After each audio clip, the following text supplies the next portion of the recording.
Several factors can prevent Outlook from starting. Key culprits include Windows updates causing profile corruption, add-in and plug-in conflicts, especially with AI integrations, cloud sync problems with Exchange Online, and overly strict security settings in Microsoft Defender. We'll address these in the upcoming sections. If Outlook works in safe mode, the issue is likely caused by add-ins. Go to File, then Options, then select Add-ins from the menu. At the bottom of the Add-ins window, select COM Add-ins from the drop-down menu. Click the Go button next to COM Add-ins.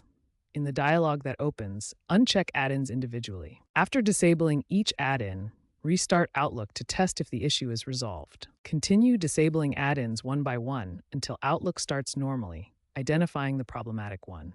Outlook uses profiles to store your email settings, accounts, and data files. These profiles can become corrupted due to sudden shutdowns, malware infections, or software conflicts, preventing Outlook from starting. The Outlook Inbox Repair tool, ScansTXC, is Microsoft's built-in utility designed to fix corrupted Outlook data files, including .pst and .ost formats. To use scanst.exe, first search for it in File Explorer. Navigate to the Microsoft Office installation directory, typically C Program Files, Microsoft Office root, Office 16. Locate scans.exe in the Office 16 folder, as shown in this File Explorer view, where it's highlighted. Step 2. Run scan.exe as administrator to start the repair process. When you run the tool, you'll see the Inbox Repair tool window, which scans for errors in your Outlook data files. Step 3. Select your Outlook data file .pst or .ost when prompted by the Repair tool. Choose the corrupted file from your system. The tool will show details like the number of folders and items found. Step 4. Click Repair to fix the corrupted profile. The tool will attempt to recover as much data as possible. After repair, restart Outlook to test if the profile corruption is resolved. This tool often recovers damaged emails and settings. If repairing your Outlook profile doesn't resolve the startup issue, you'll need to create a new profile. This involves setting up your email account configuration from scratch. First, open the Control Panel on your Windows computer. Search for Control Panel in the Start menu or find it in Windows Settings. In Control Panel, locate and open the Mail option specifically for Microsoft Outlook. Look for Mail, Microsoft Outlook 2016 to access Outlook's account settings. Once in Mail settings, click on Show Profiles to view your existing Outlook profiles. Then click the Add button to create a new profile. The Add Account wizard will open. Follow the on-screen prompts to set up your email account. Enter your name, email address, and password when requested. After completing the account setup, return to the Mail settings. Make sure to set the new profile as your default profile so Outlook uses it automatically when starting. A corrupted Microsoft 365 installation can prevent Outlook from starting. To repair it, go to Control Panel and then Programs and Features. Find Microsoft 365 in the list, right-click on it, and select Change then Repair. Choose either Quick Repair or Online Repair. Quick Repair fixes most issues quickly without requiring an internet connection. Online Repair downloads fresh files for a more thorough repair. Repairing the installation can resolve errors that prevent Outlook from starting properly. Antivirus software is designed to protect your computer, but sometimes it can mistakenly block legitimate programs like Outlook from launching. This happens when the antivirus flags Outlook.exe as a potential threat. The first step is to open your antivirus software settings or control panel. Look for options related to exclusions, exceptions, or trusted applications. Different antivirus programs have different interfaces, but you'll typically find this in the main settings menu. Once in the settings, add Microsoft Outlook's executable file, Outlook.exe, to your antivirus's whitelist or exceptions list. This tells the antivirus to allow Outlook to run normally. The exact location depends on your antivirus software. It might be called exclusions, exceptions, or trusted applications.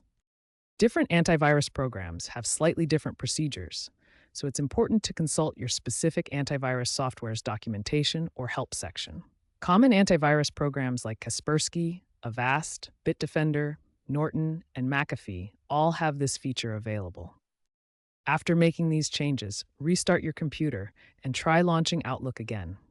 If the problem persists, you may need to check for antivirus updates or contact their support. The event viewer can provide valuable clues about why Outlook failed to start. To begin, search for Event Viewer in the Windows search bar. Once Event Viewer opens, navigate to the Windows Logs folder and select Application. This log contains records of application events, including errors. In the application log, look for error events specifically related to Outlook that occurred around the time it failed to start. These error details can pinpoint the exact cause of the problem. By examining Event Viewer logs, you can often identify the specific error causing Outlook not to start, making troubleshooting much more effective. In hardened environments, overly strict zero-trust policies in Microsoft Defender can block Outlook from starting.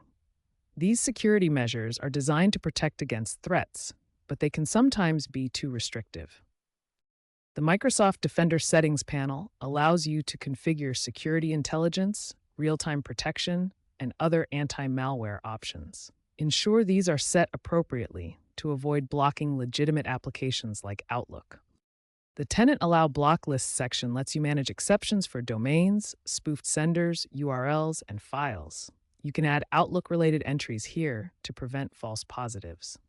Microsoft Copilot for Security provides AI-assisted tools for understanding security concepts and using advanced features. It can help with configuring zero-trust policies effectively. When adjusting zero-trust policies, proceed with caution. These settings are critical for security.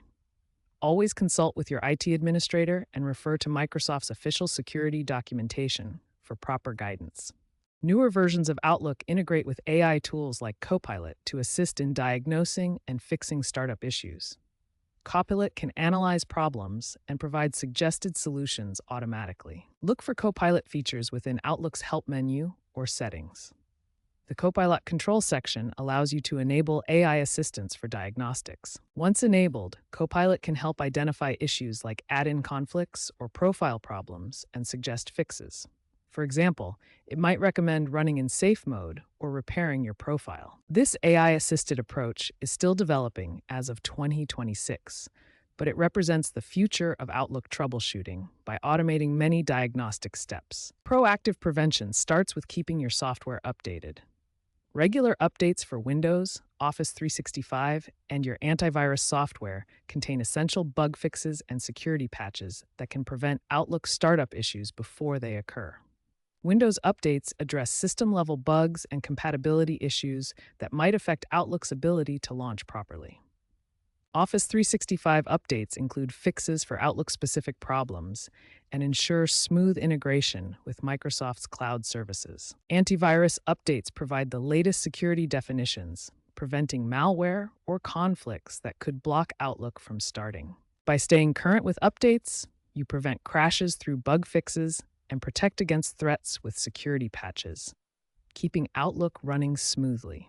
Microsoft MVPs emphasize the importance of starting with Safe Mode every time you troubleshoot Outlook startup issues.